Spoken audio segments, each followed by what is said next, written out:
All right, welcome back to the channel. So Canelo Alvarez still on the juice, thinks, at least that's what Tim Bradley implies, and warns Caleb Plant and says, look, man, this guy doesn't get tired anymore.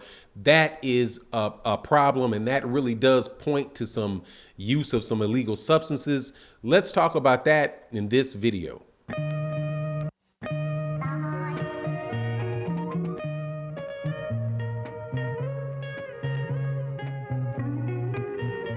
All right, welcome back to the channel. So it is really no surprise that people are accusing Canelo Alvarez of being on performance-enhancing drugs, primarily because Canelo Alvarez has already, tested positive for performance-enhancing drugs, and seeing as the WBC and the powers that be in boxing, have never behaved like they've cared at all. There's been very little, very little to incentivize Canelo Alvarez not to do that. And as a result, Tim Bradley, and I got to give Tim Bradley his props on this because of the way that he talked about Oscar Valdez and the positive tests right there, in that particular instance, I got to give him his credit for saying, just pointing out the obviousness of it and pointing it out to Caleb Plant, which is pretty much, look, man, you're going to have to deal, if you're going to fight Canelo Alvarez, you're going to have to deal with somebody that is never going to get tired during the course of the fight.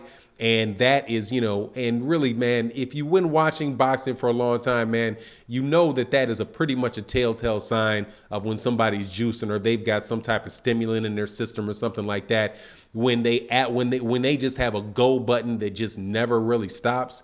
And like, for example, I think the only real good thing that came out of the Oscar Valdez fight with Conceição was that you got to see in the ring what somebody that juices, what their strengths are, and besides just the power that they bring, or and the fact that they can carry their power through 12 rounds, but you see somebody that can take a lot of punishment and never get tired at all, keep pressing forward, and and continue to go. And the funny thing is, man, is that they actually caught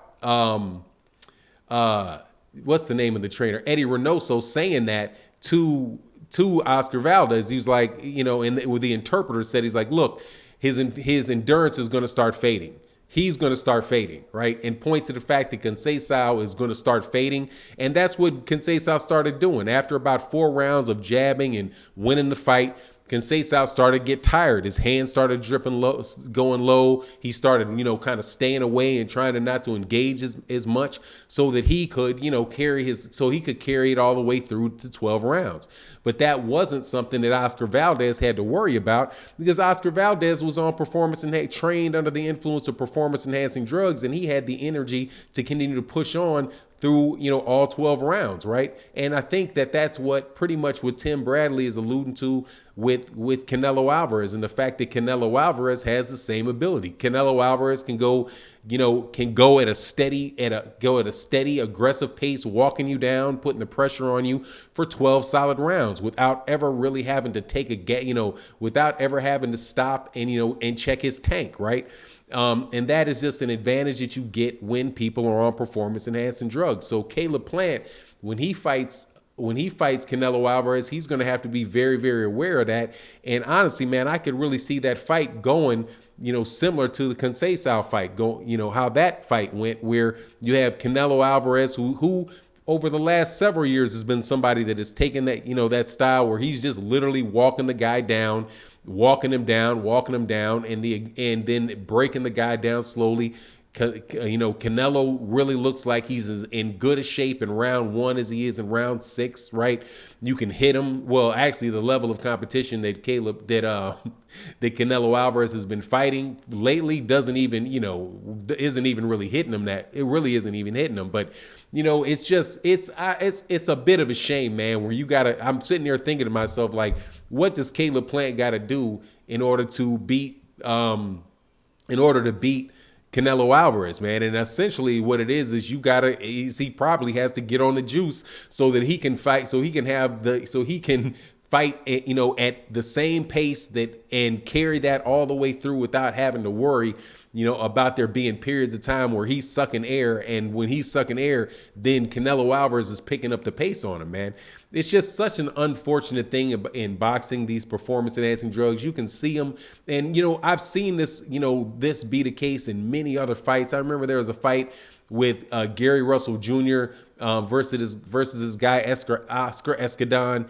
And Gary Russell Jr. is hitting this guy with everything but the kitchen sink and knocking him down. But as soon as he gets knocked down, he's up fresh, throwing shots just as hard as he was throwing them, before he got knocked down, to the point where Gary Russell Jr. was in the corner saying, man, he's like, man, this guy has got to be juicing, because no matter what he does, he doesn't get tired, right? No matter how many times I hit him, he's not getting tired. But he was just had the skill set where he could avoid the punches and eventually wound up getting the guy out of there. But I'm telling you, if he would have got knocked down and got back up again, the Oscar Escanal would have been just as energetic. And so it's almost like a comic book thing now in boxing right now. And honestly, man, I don't know which is more comedic, these ridiculous matches that people are making, and trying to sell to boxing fans, like, the fight that happened last night between Evander Holyfield and Belfort, or whatever his name is. I didn't watch the fight because you just knew what it is. It's Evander Holyfield, who's almost 60 years old, in a ring with a guy that looks like he's very, very, very well conditioned, and he winds up in there and gets a first round knockout against Evander Holyfield, and then talks like he's doing something. Like, yeah, too bad Oscar De La Hoya wasn't out there for me to do that to Oscar De La Hoya too. So you just get these real sideshow fights, like Jake Paul versus whoever. Like, I think they're going to wind up doing like a Jake Paul versus Tommy Fury fight probably next.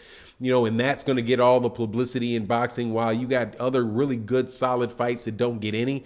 But within the sport of boxing, then you have these guys that are clearly under the influence of performance-enhancing drugs, and where everybody knows that they are, but nobody's willing to actually do anything about it. And then they call themselves the best fighters. People talk about how great of fighters they are, where really they just got. I mean, I think Canelo Alvarez is a very good fighter. In and of himself, I think he's a very highly skilled fighter. However, if he was not using performance-enhancing drugs, you don't know how he would do against some of these better guys, some of these other guys. Because, when fatigue enters into the equation and you have to deal with being tired, that affects what you're able to do in the ring. And as long as Canelo Alvarez has just got carte blanche to use what he wants in order to not be tired, right, you're going to see him win fights that were otherwise he might have had more difficulty. Like, if he would have fought Sergey Kovalev and you would have seen some type of fatigue in him at all with Sergey Kovalev, where, because he's throwing punches, and it takes energy and he's getting hit, and that takes energy out of you, right? If you would have been able to see that, like, who knows what would have happened with Sergey Kovalev if Canelo Alvarez was getting tired. But, it's just the kind of the comic book age that we're living in boxing, where what's going on, but ain't nobody really saying anything. But, my hat goes off to Tim Bradley for saying something, because at least he's saying something. I know Paulie Malignaggi used to say something about it as well. Teddy Atlas says something about it, but clearly the powers that be really aren't listening much. And anybody that tells me that Canelo Alvarez didn't do it, just get out of here. He tested positive before it. This is not this is not like some conjecture that this guy has used performance enhancing drugs in the past. And it's really unfortunate, man. But anyway, that's my take on the situation. You let me know what you think in the comment section. And with that, I'm out. Peace.